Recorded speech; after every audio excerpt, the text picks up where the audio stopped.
போட்டித் தேர்வுகள்ல ஜெயிக்கிற அந்த டாப் 1% மாணவர்கள் மட்டும் பயன்படுத்துற சில ரகசியங்கள் இருக்கு. இது ஒன்றும் பிறவித்திறமை கிடையாது, இது பக்கா சயின்டிஃபிக் டெக்னிக்ஸ்.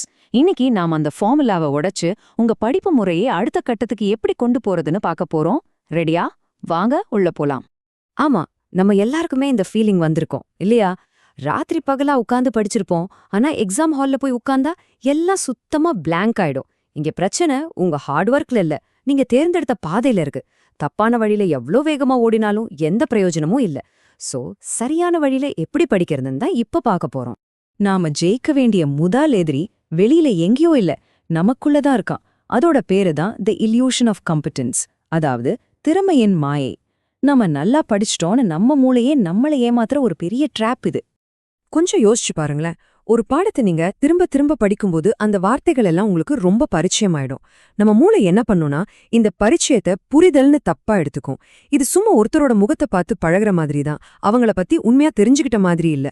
இந்த மாயில நாம சிக்கிட்டா உண்மையான கற்றல் நடக்கவே நடக்காது. அப்போ இதுக்கு என்னதான் தீர்வு? சிம்பிள். இந்த ஸ்லைட்ல இருக்கிற மாதிரி செயலற்ற கற்றல், அதாவது பாசிவ் லேர்னிங்கை விட்டுட்டு செயல்மிகு கற்றல், அதாவது ஆக்டிவ் லேர்னிங்க்கு மாறணும். திரும்ப படிக்கிறது, ஹைலைட் பண்றதெல்லாம் சும்மா கண்ணால ஸ்கேன் பண்றது. ஆனா ஆக்டிவ் ரீகால், அதாவது புத்தகத்தை மூடி வச்சுட்டு படிச்சதை சொல்லி பாக்குறது, ஒரு ஃப்ரெண்டுக்கு பாடம் நடத்துற மாதிரி விளக்குறது, இதுதான் உங்க மூளையை உண்மையிலே வேலை செய்ய வைக்கும். இது ஒரு மென்டல் ஜிம் மாதிரி, மூளைக்கு வேர்க்கணும். இத நல்ல ஞாபகம் வச்சுக்கோங்க. படிக்கும்போது உங்களுக்கு ரொம்ப சுலபமா எந்த சிரமமும் இல்லாம இருந்துச்சுன்னா நீங்க உண்மையில எதையும் கத்துக்கலன்னு அர்த்தம். உங்க மூளைக்கு எப்ப ஒரு சவால் கிடைக்குதோ, எப்ப கொஞ்சம் கஷ்டமா உணர்றீங்களோ அப்போதான் உண்மையான கற்றல் நடக்குது. அந்த அசௌகரியமான உணர்வை நீங்க நேசிக்க ஆரம்பிக்கணும். சரி, எதிரியே ஜெயிச்சிட்டோம். கஷ்டப்பட்டு முறையா படிச்சிட்டோம். ஆனா படிச்சதெல்லாம் சில நாள்ல காத்துல பறந்து போகுதே, அதுக்கு என்ன பண்றது? வாங்க, இப்போ நம்மளோட 2வது எதிரியான மறதிய எப்படி ஜெயிக்கிறதுன்னு பார்க்கலாம்.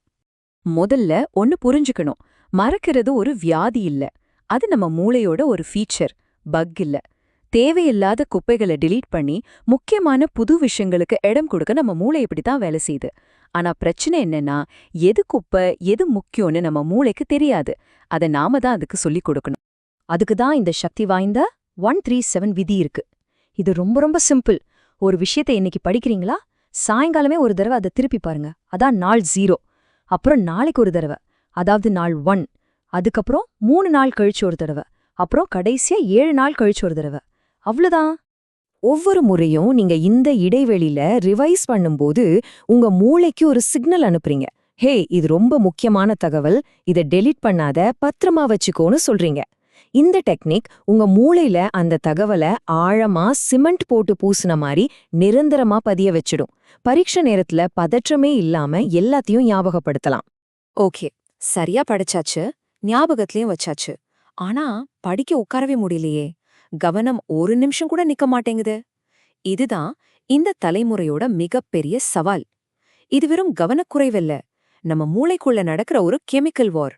அதுதான் டோபமைன் வார். சமூக ஊடகங்கள், வீடியோ கேம்ஸ், ஆன்லைன் ஷாப்பிங்னு எல்லாமே உங்களுக்கு நொடிக்கு நொடி ஒரு சின்ன சந்தோஷத்தை கொடுக்குது. இந்த சந்தோஷத்துக்கு காரணமான கெமிக்கல் தான் டோபமைன்.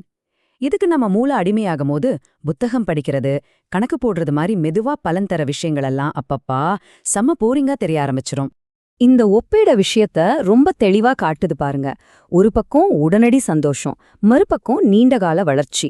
நாம 2வது பக்கத்தை தேர்ந்தெடுக்கணும்னா முதல் பக்கத்தோட அந்த ஈர்ப்பை குறைச்சே ஆகணும். அந்த போர்க்களத்துல ஜெயிக்கிறது எப்படின்னு பாப்போம். அப்போ இதுக்கு தீர்வு இல்லையான்னு கேட்டா கண்டிப்பா இருக்கு. அதுக்கு பேர் தான் நம்ம மூளைய ரீசெட் பண்றது. அதிகப்படியான டோபமைன் சுரப்பை கட்டுப்படுத்தி நார்மலான குறைவான டோபமைன் தர்ற விஷயங்களையும் ரசிக்கிறதுக்கு நம்ம மூளைக்கு பயிற்சி கொடுக்கணும். இந்த நம்பரை நல்லா பாத்துக்கோங்க, வெறும் 10. இந்த ஒரு எண் உங்க கவனத்தை பல மடங்கு அதிகரிக்க போகுது.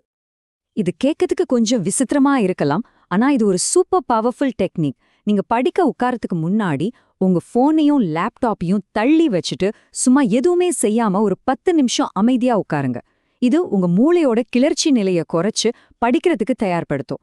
அதுக்கப்புறம் படிக்க உட்கார்ந்தா புத்தகம் அவ்வளோ போர் அடிக்காது. நிஜமாவே ட்ரை பண்ணி பாருங்க. ஆக கவனம் செலுத்துறதுக்காக நீங்க போராடவே தேவையில்லை. உங்க கவனத்தை திருடுற விஷயங்களை ஒவ்வொன்னா உங்க வாழ்க்கையில இருந்து நீக்குனாலே போதும். கவனம் தானா உங்களை தேடி வரும். கவனம் ஒரு தசை மாதிரி, அதை நீங்க தான் உருவாக்கணும். அப்போ இதுதான் உங்களுக்கான வின்னிங் பிளான். 3 ஸ்டெப்ஸ் தான். முதல்ல செயலற்ற கற்றல் என்ற மாயையிலிருந்து வெளியே வாங்க. 2வது 1-3-7 விதியை பயன்படுத்தி மறதிய முறியடிங்க. 3வது உங்க கவனத்தை திருடுற விஷயங்களை நீக்கி டோபமைன் போர்ல செய்யுங்க. இப்போ இந்த நிமிஷம் யோசிங்க. உங்க படிப்புக்கும் உங்க வெற்றிக்கும் நடுவுல நிக்கிற அந்த ஒரு கவனச்சிதறல் ஏது? அது உங்க போனா, சோஷியல் மீடியாவா, எதுவா வேணா இருக்கலாம்.